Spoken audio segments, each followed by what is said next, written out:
foi realmente o primeiro esforço sério de distribuição de renda nesse país? E a questão também de concentração no Brasil, o que pretende fazer o PRONA para mudar, para alterar, para acrescentar alguma coisa nesse sentido, doutor? Primeiro existe uma... Obrigado, senhor, pelo convite, senhores telespectadores. Primeiro existe uma grande inverdade nisso. É mais uma das mentiras apresentadas à população. O Plano Real tem uma âncora apenas. A âncora é a diminuição de salários. Houve uma compressão brutal de toda a massa salarial e, com isso, atuaram os senhores criadores do plano de modo maquiavélico, contendo, de modo bem planejado, né, bem arquitetado, a demanda. O que se passa, então, é que o consumo diminuiu e não se mexeu em dois pontos fundamentais da economia. Um, a taxa de juros, outro, a carga tributária. O que é que ocorreu no mês em que o real foi implantado? Isso não se diz, não se comenta, não se publica. Um jornal apenas citou.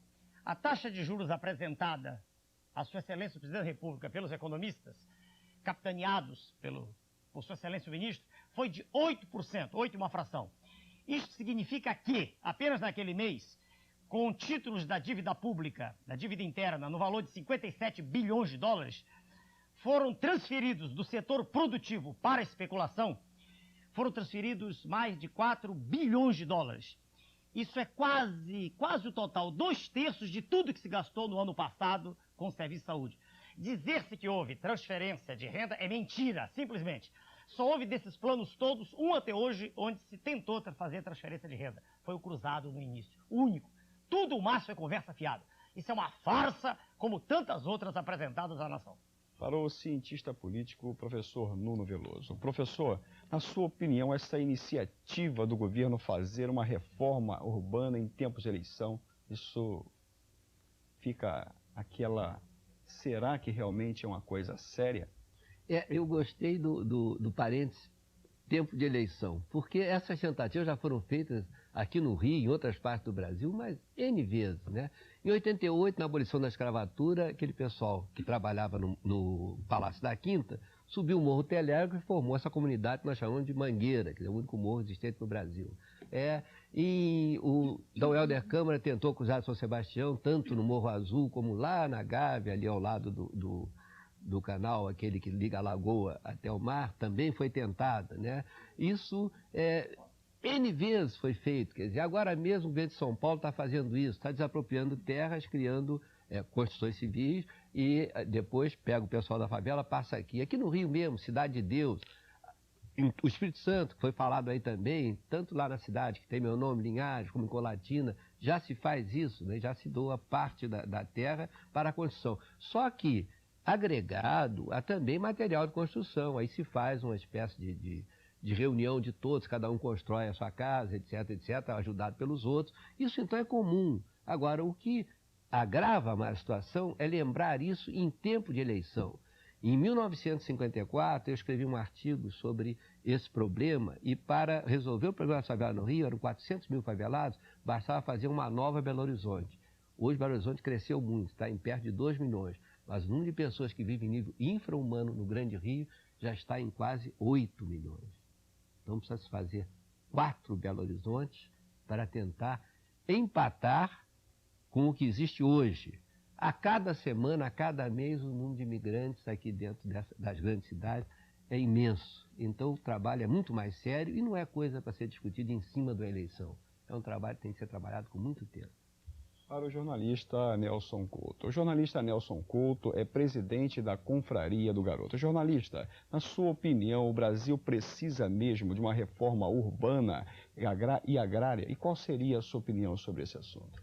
Bom, estou ao lado de um capixaba e de um acriano. Por isso é que o nosso Enéas não conhecia a Confraria do Garoto. Lembra-se quando nós nos falamos? É porque a confraria é o espírito carioca. Agora eu estou esclarecido quanto a isso. Então, falávamos nos bastidores, eu vou mostrar aqui, aproveitando a dica dos 40 anos de Vargas, essa é uma nota com a marca de Vargas. Era um aluguel há 40 anos atrás, durante todo o ano, a pessoa pagava esse aluguel. Pois bem, falava-se tanto em reformas, poucas coisas foram feitas, eu concordo com o senhor. cada um que vem quer modificar. É por isso que o senhor está crescendo na pesquisa. Essa é a verdade, no boca a boca. E cada esquina fala-se muito no Enéas. Aí eu pergunto, o meu nome não é Enéas, mas eu quero lhe perguntar uma coisa. O senhor faria a mesma coisa que eles vão fazer ou também vai ser um outro conversa? Bom, o nome do senhor? Nelson Couto. É resposta ao senhor Nelson. Pois não.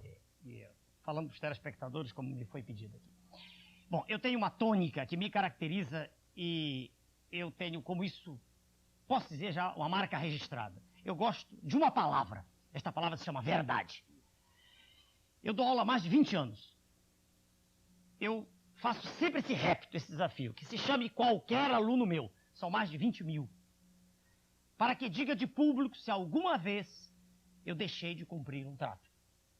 São mais de 20 anos ensinando português, matemática, física, química, biologia, medicina, diversas disciplinas.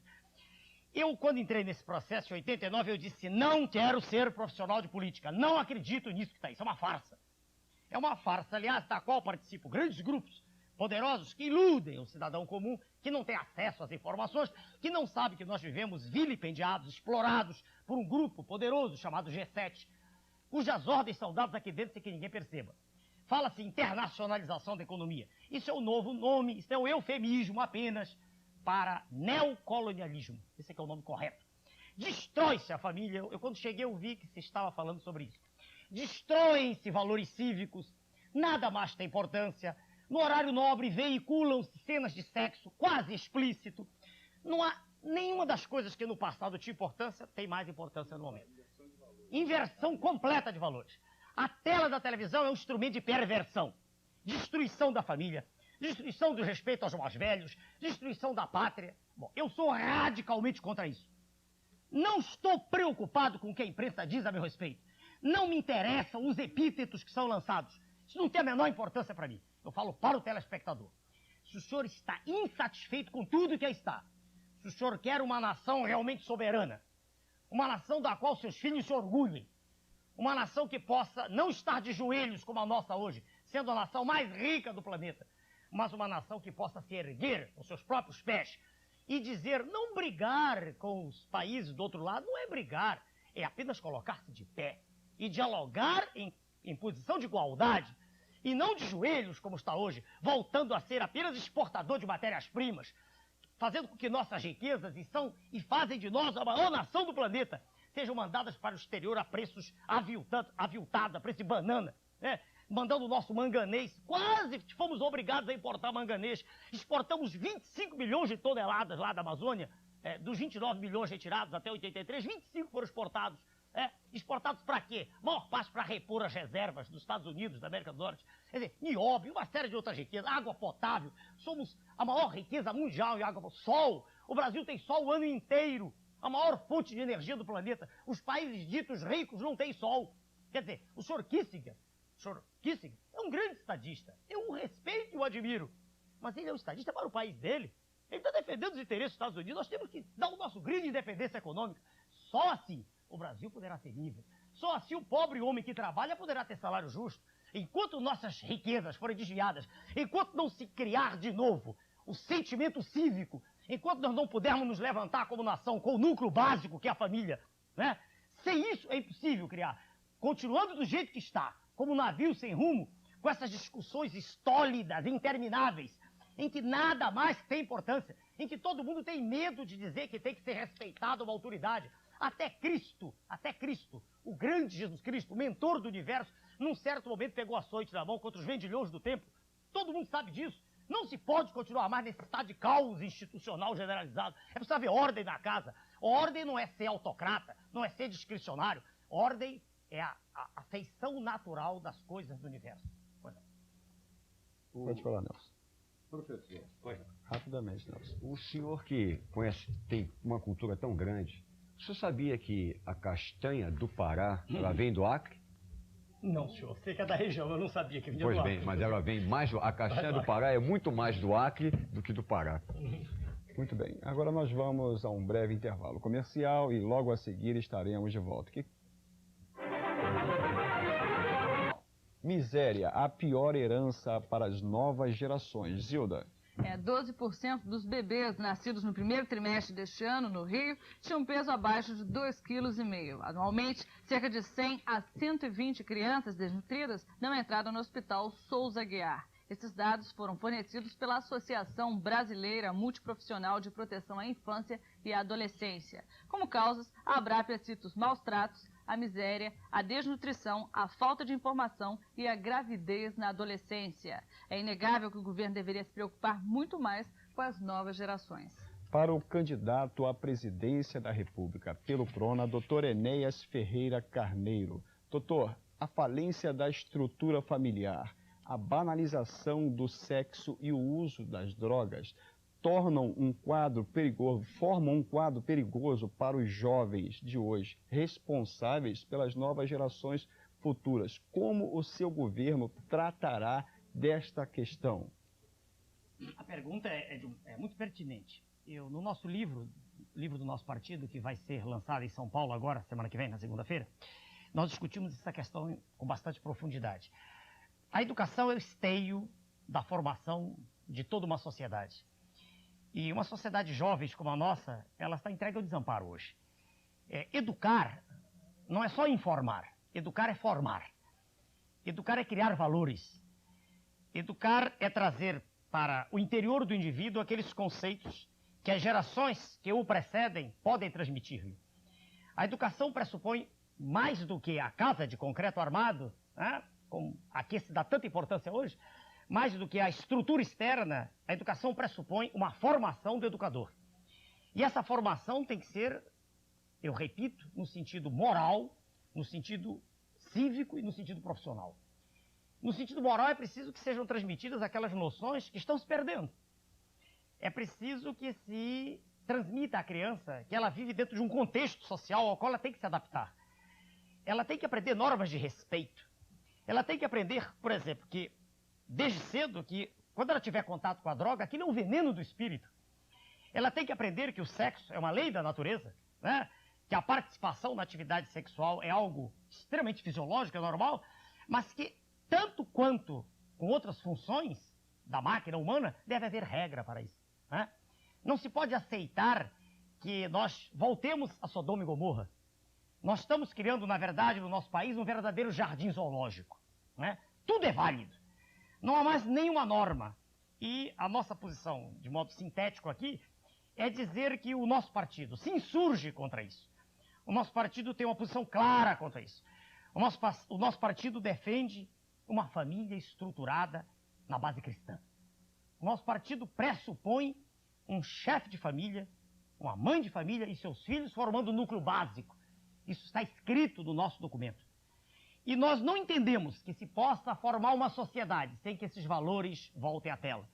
Nós não conseguimos entender, eu repito, e já há publicações em número muito grande acerca disso, que se possa transmitir por um veículo poderoso, como a tela da televisão, a mensagem que hoje é transferida de deterioração global desses valores. Essa é a posição nossa. Nisso se inclui a atividade sexual, se inclui a permissividade generalizada, inclusive a droga, e se inclui a desestruturação completa da sociedade, a nosso ver. Para o cientista político, o professor Nuno Veloso. Professor, hoje a imprensa noticiou o caso de um bebê de 3 meses de vida em estado de pré-coma. E veja bem, por desnutrição, e sua mãe tem apenas 15 anos, o professor. O Hospital Souza Aguiar já pensa em criar um comitê pró-fome. Sua opinião sobre esse assunto? Esse noticiário vai mais longe. Essa mãe tinha que deixar o filho com uma vizinha para ir trabalhar. E essa vizinha se embebedava, também envolvida em toda essa desestruturação que falava o nosso doutor Enéas, né? Então, enquanto não se conseguir resolver esse grande programa que o PRONA propõe, nós temos que pensar também em cuidar da pré-gestante. Por quê? Porque o doutor Enéas pode dizer melhor que eu, que é médico, a formação do cérebro, que vai permitir a educação e a informação possível, é feita na gestação e nos primeiros 7 anos de vida, não é? Se não houver cuidado com a pré-gestante e com esses primeiros 7 anos de vida, se não houver um apoio formal institucionalizado, enquanto durar esse estado de caos, esse estado de zoológico que chamou o doutor Enéas, nós temos que nos preocupar, sim, com isso, com um mínimo de informação possível, um acompanhamento dentro dessa marginalidade que é a população se agrega às grandes cidades, aos grandes centros, atraídos até por esses apelos falsos que a televisão faz, às vezes, de anúncios que não correspondem à realidade. O que eles poderiam fazer aqui talvez fosse a Constituição Civil, mas que está praticamente estagnada ou muito pequena. Então, é necessário o acompanhamento à pré-gestante e a esses primeiros 7 anos. Isso é mais importante que essas estruturas de cimento armado, que tem uma visão muito interessante. A gente olha, é engraçado, todas colocadas ao lado de estradas de grande circulação, ao lado de ruas de grande circulação, e não perto dos locais que poderiam atender melhor a essa população marginalizada. Para o jornalista Nelson Couto. O jornalista Nelson Couto é presidente da Confraria do Garoto. O jornalista, o senhor tem nos dado um indicativo que o senhor é um homem conservador. A sua análise sobre estes assuntos, essas colocações, tanto do Dr. Enéas como do professor? Eu sou conservador e conservacionista, que é uma diferença. Preservo, antes de tudo, a natureza, que é o bem maior do Senhor. E, ora, o que nós temos visto é isso, é muita demagogia, falsos messias, líderes de barro. As pessoas, outro dia, maestralmente, o professor Jorge Boaventura, que foi o que fundou o Mobral, disse que a base era a educação. O professor Enéas aqui confirma a mesma coisa, o nosso comentarista político a mesma coisa. Então, o que estão fazendo esses homens? Pura demagogia. E a demagogia é afastar os eleitores, afastar o cidadão da verdade. Então, eu repito, Deus, pátria e família. O resto, me desculpe. Bem, e agora nós passaremos a mais um assunto do nosso bloco que diz a esperança do eleitor e o ataque dos presidenciáveis ao Plano Real. Zilda. Pastor Rodrigo, o eleitor brasileiro mudou sua expectativa política entre a eleição de 80 e a de 94. A busca da moralidade deu lugar à esperança no Plano Real. Pelo menos este é o resultado de uma pesquisa feita em 4 capitais pela Retrato, Consultoria e Marketing. É inegável que o Plano Real teve influência no quadro sucessório. O candidato tucano Fernando Henrique Cardoso não pode negar o peso do real em sua candidatura. Enquanto isso, os outros candidatos se unem contra o plano econômico. O nosso convidado de hoje, Enéas do Prona, atacou as altas taxas de juros e o achatamento dos salários. Doutor Enéas, a sua opinião e os nossos esclarecimentos para os nossos telespectadores. Pois não, com agradecimento ao senhor, ao pastor Rodrigo. E eu não sou contra só o Plano Real, não. Eu disse no início, eu sou contra toda e qualquer falta de pronunciamento sobre a verdade. O Plano Real é mais uma tentativa, como quase tudo que vem sendo feito. Ele se encaixa numa tentativa maquiavélica de eleger no primeiro turno Sua Excelência, o ex-ministro, o senhor Fernando Henrique. Vejam, senhores telespectadores, se o plano tem, eu repito, como única âncora apenas a diminuição dos salários e não se mexeu no resto da estrutura produtiva, é claro que ele não tem longa vida. Os grandes detentores do capital estão ganhando agora menos com a correção monetária que ela foi eliminada. Mas é apenas uma concessão por curto prazo. Porque se passarmos de 3 de outubro, dificilmente, durante o mês de outubro, o plano se aguenta. Então essa é a primeira questão. A segunda, quando o senhor pede fazer análise, é que é natural que a população fique satisfeita em ver uma moedinha valendo, pelo menos transitoriamente, alguma coisa. Isso ocorreu com quase todos os planos. No cruzado houve uma euforia, e aí ela era real, porque houve transferência de renda naquele momento. Né? Faltou força, faltou comando em Sua Excelência o presidente da ocasião, que queria continuar no quadro político. A verdade, nós não temos estadistas no Brasil. Nós temos políticos profissionais. Eu costumo dizer, que carreira é essa? Um indivíduo é deputado, senador, presidente e volta. Um que, sem citar nomes, todo mundo sabe, um foi prefeito de está falida a cidade, no dia seguinte é vereador. Eu não entendo. Um foi ministro no Rio Grande do Sul, foi governador, hoje é vereador no Rio Grande do Sul. Que carreira é essa? Qual é o almirante de esquadra? Qual é o brigadeiro do ar que vai voltar a ser cabo ou sargento? Não tem sentido. Então não há carreira política no Brasil. Existe um acordo permanente, estar no poder. Por isso, quando os senhores perguntaram, eu disse, eu não pertenço ao quadro, eu não quero ser político profissional, não me interessa isso. Eu quero endireitar a nação. Agora, para encerrar o assunto, não é contra o plano, eu não me uni aos outros, eu disse ontem num debate, claramente, quando Sua Excelência, o ex-governador do Rio, e Sua Excelência, o ex-governador de Santa Catarina, trocavam afagos, e um prometia ser ministro do outro, eu disse, eu não pertenço a esse grupo. Não quero nenhum cargo em nenhum governo. Não quis, não quero e não quererei. Está escrito. Não quero nenhum e nem darei a nenhum desses senhores. Não gosto, não aceito esse tipo de... Ou o indivíduo tem convicção ou não tem. Eu tenho convicção. Não sou contra o plano, sou contra todas as tentativas feitas nesse sentido. E o plano foi feito, de modo maquiavélico, eu repito, apenas para tentar eleger no primeiro turno Sua Excelência, o ex-ministro. Essa aqui é a questão. Doutor Enéas, nós recebemos no outro dia uma carta de um telespectador nos afirma, quer dizer, nos dando, choramingando verdadeiramente, porque o quadro na política, nos ministérios não mudam. Muda só, sai daqui, o senhor fulano vem para cá, sai de lá e vai para lá. É justamente isso que o senhor está colocando. Claro. Porque, se o senhor se recorda, eu em 89, quando entrei no processo, e todos os senhores me conhecem, eu sou homem de ciência, eu sou médico, eu nunca participei disso, eu registrei um documento, coloquei em Brasília e disseram, o senhor é louco, né? Eu não sou louco, apenas eu não quero ser profissional disso, é o direito que eu tenho. Eu prefiro viver no meu anonimato, quer dizer, agora não é mais, nem que eu queira, anonimato não pode. Mas eu digo, viver dos meus, nem que queira, perdão. Mas eu digo, viver dos meus recursos, do meu trabalho, dos meus cursos, do que ser parasita da nação. Se o senhor perguntar, então, todos são ruins? Não, não, não. Eu não penso que o Congresso nunca disse ter 500 patifes, não é isso, não. Apenas essas pessoas, veja, senhor, elas são engolfadas por um sistema. Elas, mesmo que haja um ali no grupo que queira resolver, ele não pode mais. É como se ele tivesse sido contaminado. Ele está dentro de um sistema poderoso e ele está com grilhões acorrentado. Há duas opções para ele. Uma, ele renuncia, deixa de ser deputado. Outra, ele se adapta. Mesmo sem fazer nada errado. Não precisa roubar, mas ele se adapta. E dizem, muitos já disseram para mim, isso é um sonho do senhor, isso não leva a nada. Muito obrigado, é um sonho, mas eu vou continuar. É o direito que eu tenho. Só que o sonho em Brasília, se o senhor me permite, deu 9% do eleitorado. Sem eu fazer nada, só falo em televisão. Nunca fiz nenhum comício. Nunca fui à praça pública, sou candidato à presidência da República. Falo através dos meios de comunicação. E falo para o eleitor comum, para o cidadão comum não comprometido. Eu digo, são 150 banqueiros, do outro lado tem 150 milhões de brasileiros. Então veja bem, em Brasília 9%, quer dizer, terceiro lugar nas pesquisas, sem fazer nada. O triplo de Sua Excelência o governador. Em São Paulo, 7%, Instituto Toledo lá. São Paulo, o dobro do ex-governador de São Paulo, com toda a máquina partidária, com o maior partido dentro do Congresso, na rua, não existe.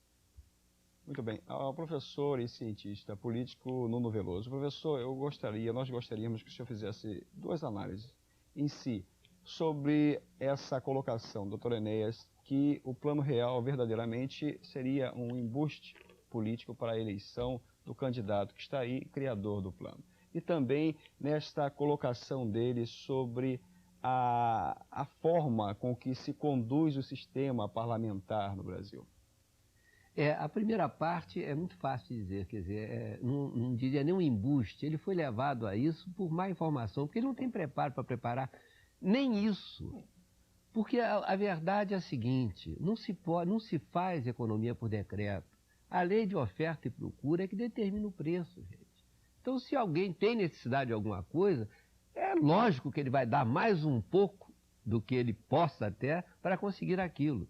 Então, não adianta você impor preços, taxar coisas, etc, etc, etc, sem pensar que pode haver algum percalço da terra que vai modificar o quadro. Então, o que eles estão fazendo, lembrou muito bem o doutor Enéas, se fixando em 2 meses só, que é o que antecede a esse primeiro turno da eleição, e inventando essa coisa que eles chamam de plano. O plano tem que ter várias fases, gente. Eles falaram em 3 fases. Uma seria o termômetro, que era aquele TRF, sei lá o quê, aquele outro nome que teve, TRV, e etc, etc, mas que não é fase de nada, né? Eles estavam preparando para dar um golpe. Outra coisa, a inflação continua baixa. Só para dizer aos senhores que esse baixo não é tão baixo, desde que nós atrelamos o real ao dólar, né? Na Bolívia, em Porto Soares, acabei também de chegar de lá, existe um banco daquele faroeste, que é Porto Soares, que dá um juro de 12% ao ano, 12% ao ano em dólar. E tem algumas dezenas de brasileiros com $1 milhão aplicado nesse banco que tem chão ainda de terra, etc, etc. Por quê? Porque são 10 mil dólares mensais que ele ganha, né? Com 1 milhão de dólares aplicado. Isso quer dizer o seguinte, 12% ao ano, nenhum banco do mundo dá o dinheiro aplicado lá. Caimã, etc., todos esses paraísos fiscais dão no máximo 8, 7, 8, no máximo, né? Ao ano. E então essa inflação de 2% ao mês é muito grande, gente. É muito grande, por quê? Porque foi atrelado ao dólar. E no momento em que os Estados Unidos, por um golpe de mestre, está ele mesmo desvalorizando o dólar em relação ao iene e ao marco, por quê? Para recuperar o mercado interno. Então, eles propositadamente estão desvalorizando o dólar e é nessa hora que o Brasil resolve atrelar a economia ao dólar. Então, em relação aos dinheiros de valor, que é o iene e o marco, nós estamos nos atrasando mais ainda, dando essa falsa impressão, como lembrou muito bem o doutor Enéas, para 2 meses que precedem a eleição. Jornalista Nelson Couto, a sua opinião sobre o assunto? Eu fico com a utopia. Os senhores me desculpem, mas eu paguei ontem o cafezinho a 20 centavos. Consegui comprar uma cenoura a 29 centavos, se bem que ela está a 45. O pão lá na Tijuca de 9, 10 centavos, eu estou conseguindo pagar 5. A fila, doutor Enéas, ela vai quase na esquina, mas está a 5 centavos. Eu quero ficar com um sonho e tomara que esses que estão querendo fazer uma greve em Setembro Negro aí, não torne esse setembro tão negro, porque a dona de casa já não aguenta mais, principalmente a dona de casa, viu, doutor Enéas? Meus amigos, porque a dona de casa é que é a grande malabarista, ela que está nos ouvindo, que está nos assistindo agora, que pula, porque além dos aumentos dos preços, você não se encontra o quilo do arroz, o arroz em pacote a varejo de 1 quilo em todos os mercados, que é para obrigar a pessoa a comprar 5. Então, o que a gente necessita é de uma maior atenção com a dona de casa, essa grande malabarista, para que ela chegue em casa, possa aturar o marido, e muitas vezes, aguentar os filhos, que já não tem aula porque a professora não foi dar aula, porque todos esses homens públicos estão aí, na vereança, na presidência da Assembleia, na presidência da Câmara, que não estão fazendo nada, não fizeram durante todo o ano, e que chegam agora, vão fazer menos ainda dentro do nada, porque querem ir para o Senado, já não fazem como vereador. Então essa dona de casa que está sofrendo, que está pulando, que nem pipoca, ela está sonhando. Vamos deixar ela sonhar e tomara que esse plano, pelo menos, dê certo. Este plano. Pode ser. 1 minuto, não passa disso não. Só um adendo, informação ao jornalista, senhor Nelson. Houve perda salarial mesmo. 1 minutinho. Se levar em conta a inflação de junho e a inflação de julho, e se fizerem contas corretas, ver-se-á que houve uma perda, no mínimo, de 30%. A informação é de 2 autoridades em economia. Uma é conhecida, a autoridade conhecida do cientista político aqui presente. É o professor Marcos Coimbra, da Escola Superior de Guerra. A outra análise similar me foi feita pelo professor Décio Garcia Munhoz, que é titular de Economia Internacional, Política Econômica, Universidade de Brasília. Houve perda mesmo. Se houve perda, a pergunta que eu deixo para os senhores telespectadores e para quem quiser. Como a perda vai ser reposta? Nos planos anteriores, quando se injeta dinheiro na economia, vai haver o repique. A pergunta fica no ar. O que se fará? Vai ser feita a reposição ou não dos salários? Doutor Enéas, esse plano que aí está, ele tem como, mesmo após, pelo candidato eleito, ele tem como ser ajeitado, consertado? Tem? Bom, vamos lá. Há 2 caminhos. Vamos falar de nós primeiro. Se a nossa eleição ocorrer, e para isso é que nós lutamos, não é por nenhuma outra razão, porque nós não queremos nenhum cargo, já foi claro isso. Acabou. Pode falar mais um pouquinho. É um pouquinho só. Se ocorrer a nossa, usaremos aquilo que tem que ser feito, que é tributação, de reduzi-la e taxas de juros reais. Se o candidato do sistema, o candidato majoritário, esse que ganha, ele fará uma privatização selvagem. Entregará o patrimônio público, como já vem sendo feito, às multinacionais.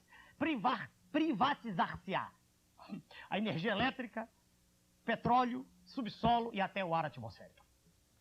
Bem, e agora nós chegamos ao final de mais uma edição de Rio Notícias. E queremos agradecer aos nossos ilustres convidados pela ter aceitado o nosso convite e estar aqui desenvolvendo os assuntos desta tarde. Aqui à nossa direita nós temos o Dr. Enéas Carneiro. O Dr. Enéas Carneiro é candidato à presidência da República pelo PRONA. como também à nossa direita nós temos o jornalista Nelson Couto. O jornalista Nelson Couto é presidente da Confraria do Garoto.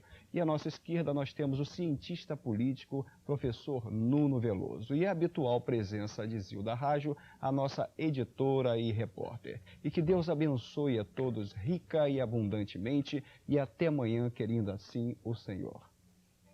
Boa tarde.